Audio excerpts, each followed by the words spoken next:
of this land, and just want to deep gratitude to you.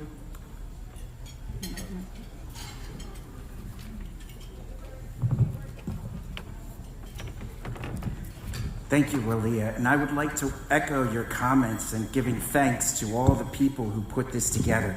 Is Jasmine Nokomis, is she in the audience? Well, Jasmine was the person who asked me to give this address, and I was so honored. And I really wanted to thank her, and if you'll accept this on her behalf. You know, she's Pamunkey, local from Virginia, and her tribal community could not be more proud of the work she is doing here at the Department of Energy. And she's a mother raising a family and working on her graduate degree, and I don't know how she does it. This is can you come forward, please? Yes, thank you. We are so proud of you, Jasmine. Thank you so much for this opportunity. Yes, thank you. Thank you. This is a Tibetan singing bowl made in Nepal.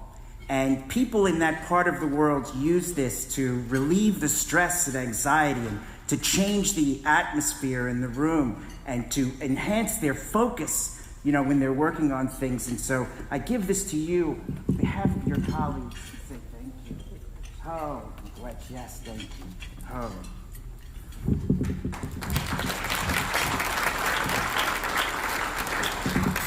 So as Walia mentioned, I am on the Maryland Commission on Indian Affairs, and we had a meeting last night, and I felt it would be irresponsible if I didn't tell you this. Part of our meeting was the fact that the Indian Child Welfare Act of 1978 is being threatened by the Supreme Court. So we had a meeting about that. And so, once again, in order to survive and protect our children and our way of life, we are going to have to come together as one people.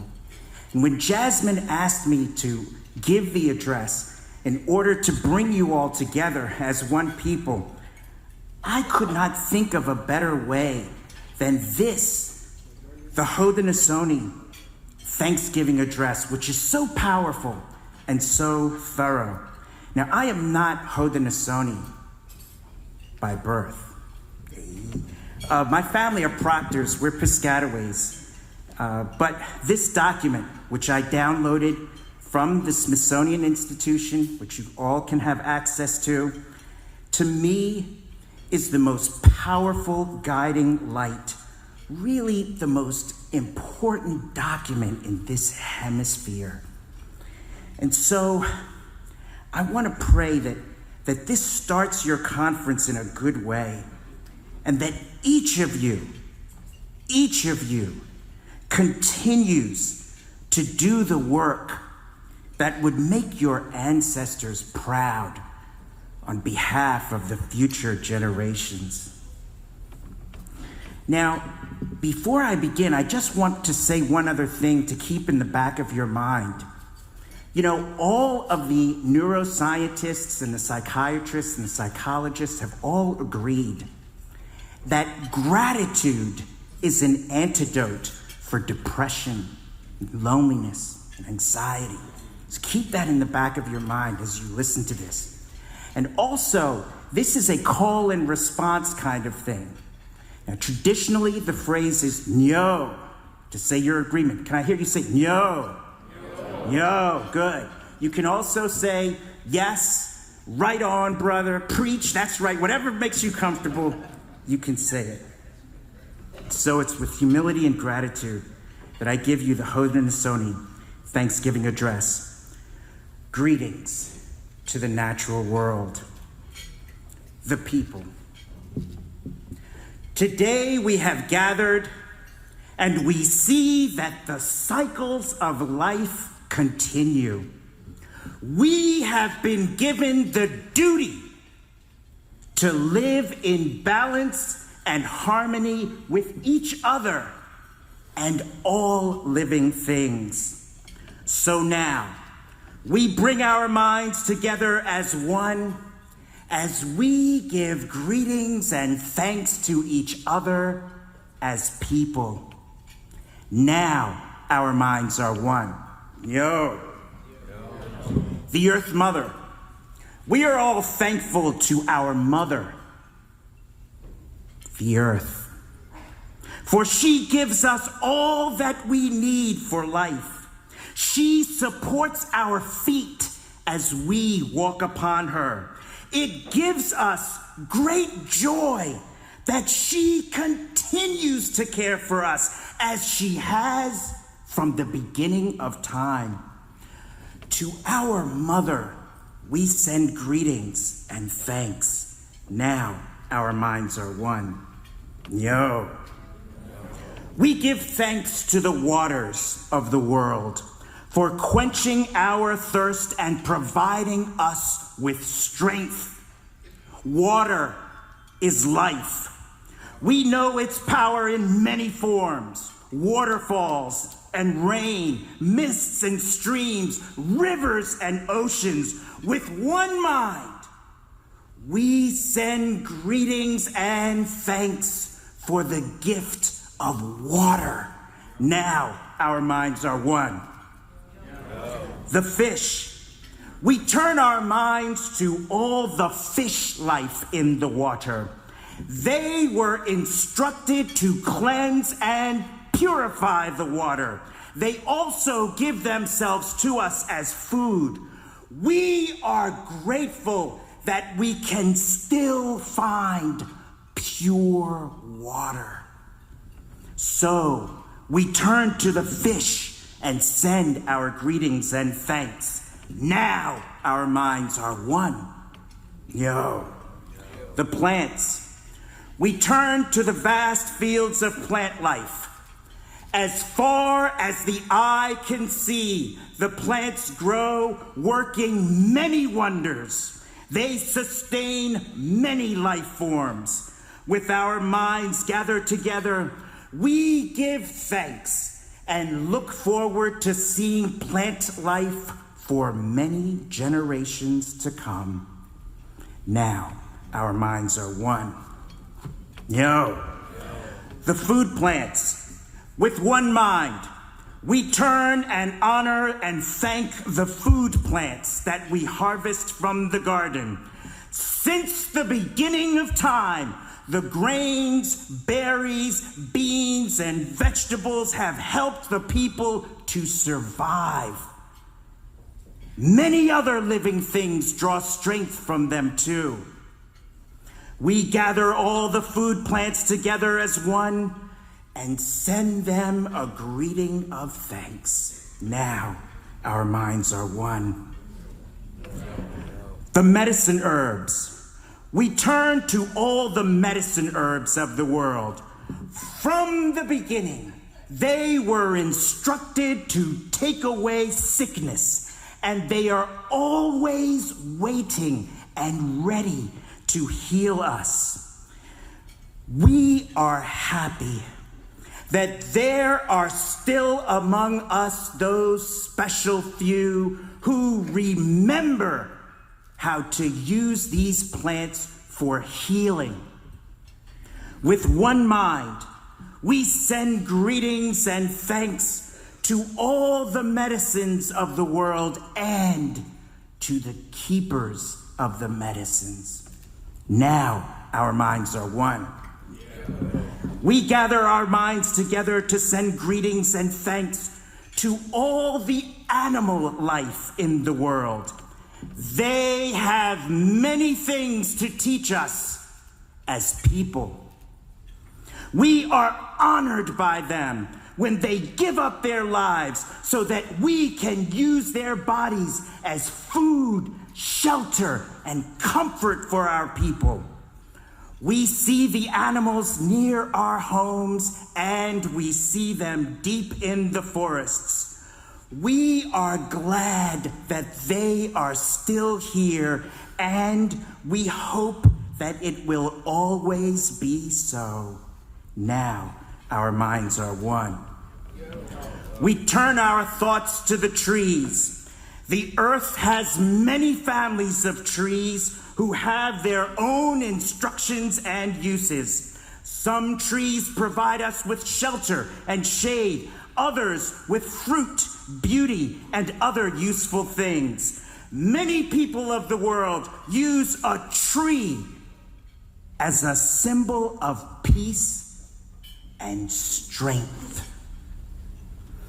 With one mind, we greet and thank the tree life. Now our minds are one. The birds, we put our minds together as one and thank all the birds who move and fly about over our heads. The Creator gave them such beautiful songs, and each day they remind us to enjoy and appreciate life. The eagle was chosen to be their leader. To all the birds, from the smallest to the largest, we send our joyful greetings and thanks. Now our minds are one. The four winds. We are thankful to the powers that we know as the four winds. We hear their voices in the moving air as they refresh and purify the air that we breathe. They help us to bring the change of seasons. From the four directions they come, bringing us messages and giving us strength. With one mind, we send greetings and thanks to the four winds. Now our minds are one. Now we turn to the west, where our grandfathers, the thunder beings, live. With lightning and thundering voices, they bring with them the water that renews life. We are thankful that they keep those evil things made by the Oquiseries underground. We bring our minds together and send greetings and thanks to our grandfathers, the thunder beings. Now our minds are one. We now send greetings and thanks to our eldest brother, the sun. Each day, without fail, he travels the sky from east to west, bringing forth the light of a new day.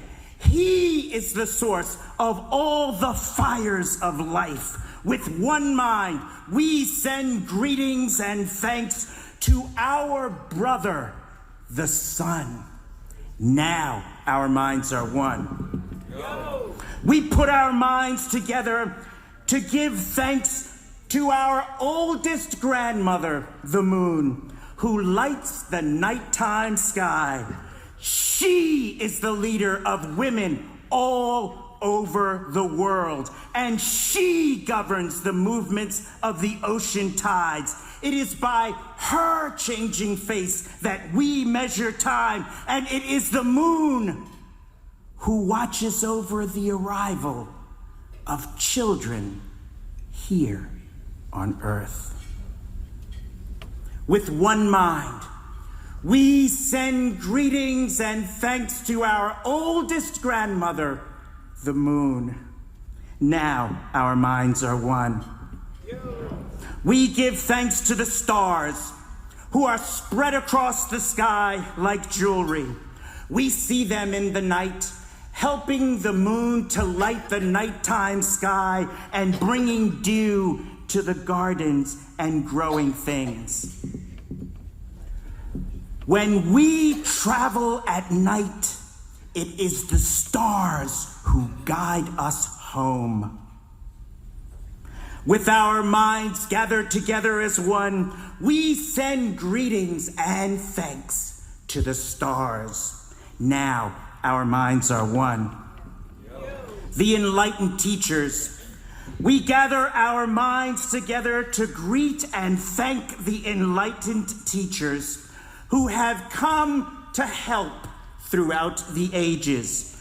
When we forget how to live in harmony, they are the ones who remind us of the way we were instructed to live as people.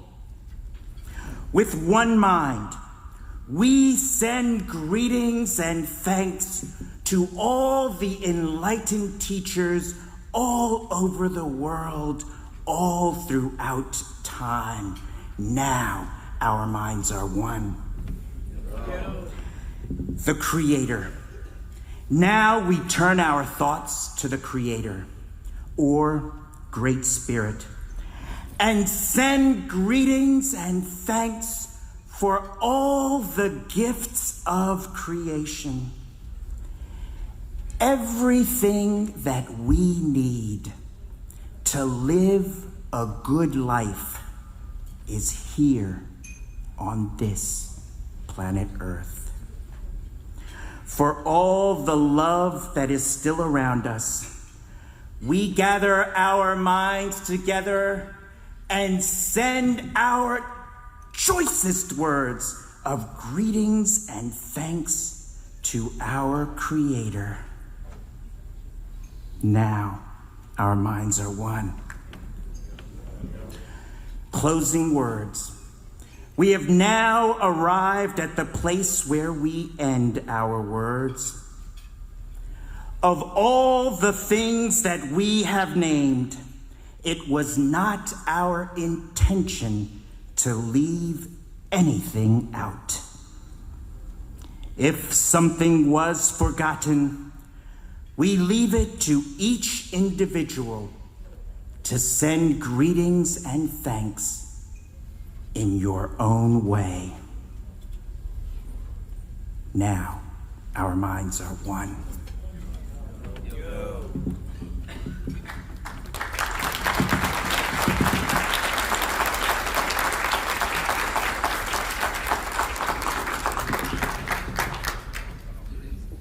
Thank you, Peter. That was really powerful, and appreciate the intention and the tone that is really dear to all of us as Indigenous people. So I want to say Kehat for bringing that energy here. Next, we're going to introduce, or I'm going to introduce Alize, Deputy National Climate Advisor. If you can come on up. And Ali Nori, can you come up? We have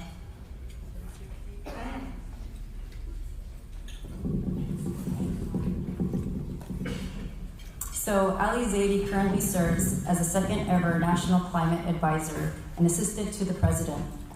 In this role, he leads the White House Climate Policy Office, which is responsible for coordinating the policy-making process on domestic climate policy issues, coordinating domestic climate policy advice to the President, ensuring that domestic climate policy decisions and programs are consistent with the President's stated goals, and that those goals are being effectively pursued, and monitoring and implementing the implementation of the President's domestic climate policy agenda. He previously served in the office as Deputy National Climate Advisor under the leadership of National Climate Advisor Gina McCarthy. Please welcome Mr. Alize.